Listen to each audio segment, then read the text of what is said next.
The Cleveland Cavaliers have found their secret weapon that got them to dominate in games 3 and 4 in the first round against the Miami Heat in order to pull off the sweep and advance to the Eastern Conference semifinals against the Indiana Pacers, as Kenny Atkinson has been a genius to utilize this secret weapon and get them this far with hopes of reaching an Eastern Conference Finals. But before we reveal what the secret weapon is, go ahead and hit that subscribe button. Maybe turn on notifications if you please, because you get these reliable updates coming through you for the NBA playoffs. I know you guys want those entertaining and quick, reliable updates here at Cavs Digest, so go ahead and hit that subscribe button. I'm Matt Palange here to get you these news and reveal what this secret weapon is. Well, if you watch games 3 and 4, you know that they obviously dominated by a lot, and their secret weapon was none other than their defense, their whole entire defense. Their defensive scheme has been unbelievable all year, but sometimes their defense is inconsistent, drops out of the top 5 in some statistical categories, goes up in the top 5. They finished with a defensive rating just outside of the top 5 this year.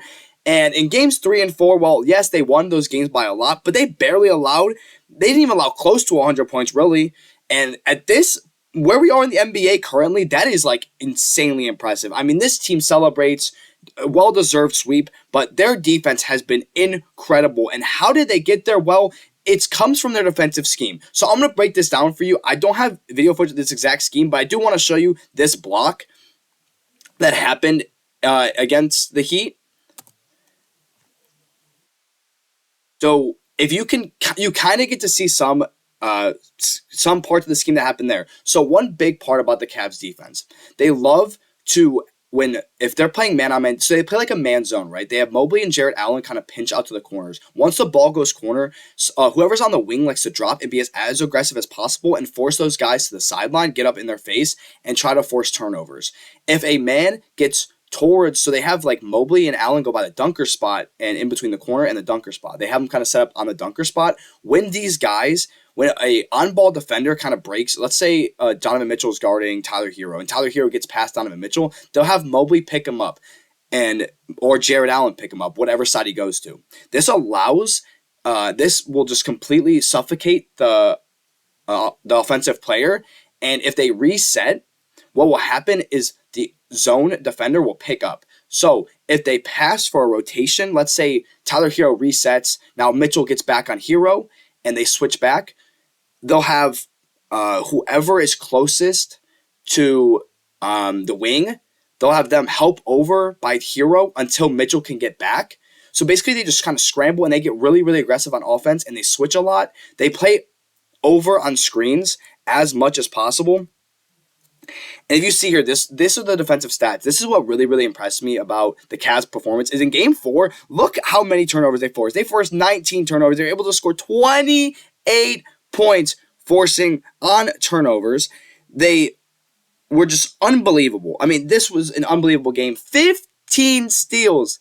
15 steals and 6 blocks. 15 steals. 6 of those coming from Jarrett Allen, who actually set the Cavs' all-time record for steals in a playoff game.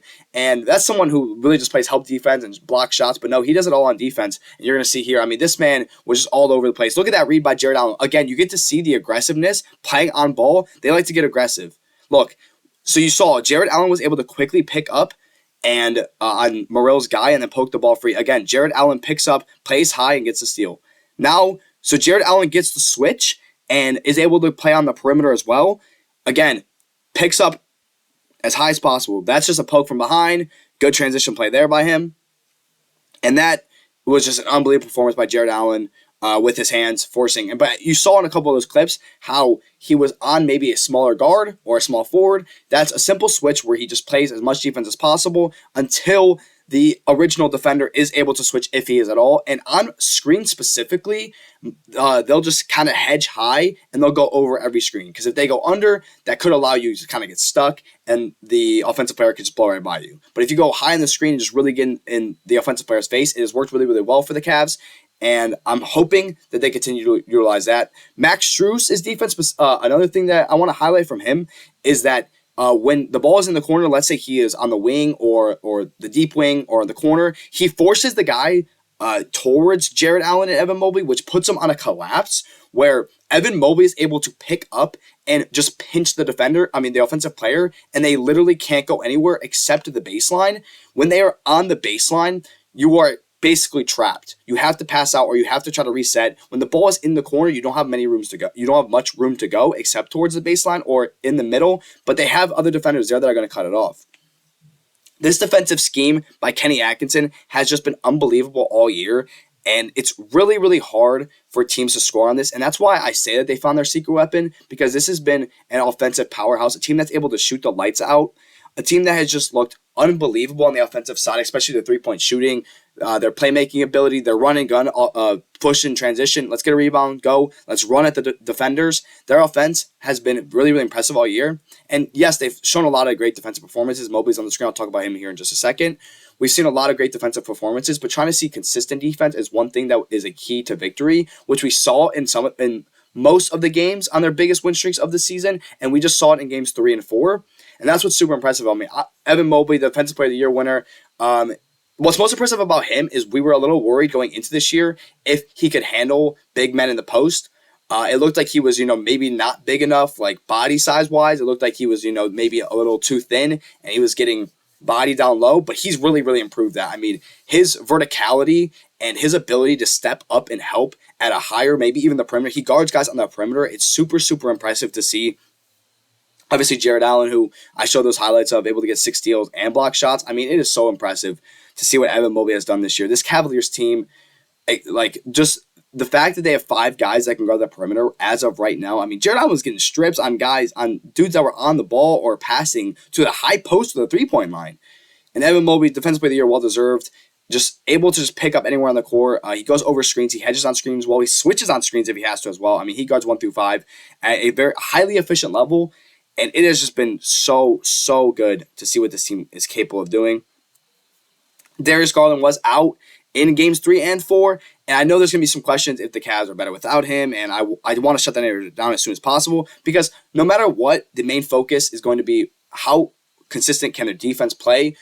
Is their defense better without Darius Garland? Well, Sam Moreau is the one that started games 3 and 4. And I know I made a video about talking a little negative about Sam Moreau. I do agree that he does try really, really hard on defense, but it comes down to how efficient is his defense. He really, really is not a good defender on the ball, and the fact that they're able to hide him so well, like the fact that Mobley is just able to help and just play that guy in the perimeter so well, is why it has just been so fun to watch this Cavaliers team, especially in games 3 and 4. And I give all the credit in the world to Kenny Atkinson, who is just so consistent at running this great scheme of this offensive powerhouse. Let's go shoot the ball. Let's get in the defender's face. And then on the defensive side, they love to get in the offensive player's face. I like that little beef between Darius Garland and Tyler Hero really gave the Cavaliers some heat, and they showed it just getting up in the offensive player's face. Now, that might not work against a guy like Tyrese Halliburton, or it might not work against an absolute star like Giannis or something, but it's working so far, and the Cavs must utilize their secret defense, this defensive scheme that looks phenomenal right now. The fact that they're able to push up, they have Jarrett Allen and Mobley push up to the corner, and then when an on ball, or when the ball handler gets to the dunker spot or close to the dunker spot around the free throw line, Jarrett Allen, Evan Mobley pick up, and then we'll just guard that guy until the original on-ball defender is able to pick up. It is so impressive to watch. I mean, you have to literally, to understand what I'm saying, I wish I had video for it to break it down exactly, but you have to just watch the Cavaliers play, and you'll understand what I'm saying. I'm trying to make it as easy for you guys to understand as possible, so if I didn't, I apologize. But anyways, that is me for Cavs Digest. Here today, the Cavaliers must utilize their secret weapon, their defense. Their offense is not secret. Everyone knows how good their offense is. Their defense must play at that elite level consistently if they want to make that run to the NBA championship, as they are one series away from making the Eastern Conference Finals. But let me know if you guys have any questions about the Cavaliers defense. If you have any comments you want to make, please go interact with me. I love interacting with you guys. And of course, go hit that subscribe button. Let's keep interacting. Keep watching for these updates that we are getting for you during the NBA playoffs. And of course, when the offseason hits, there's going to be even more. So go check us out on Cavs Digest. Hit that subscribe button. Of course, have a good one, guys.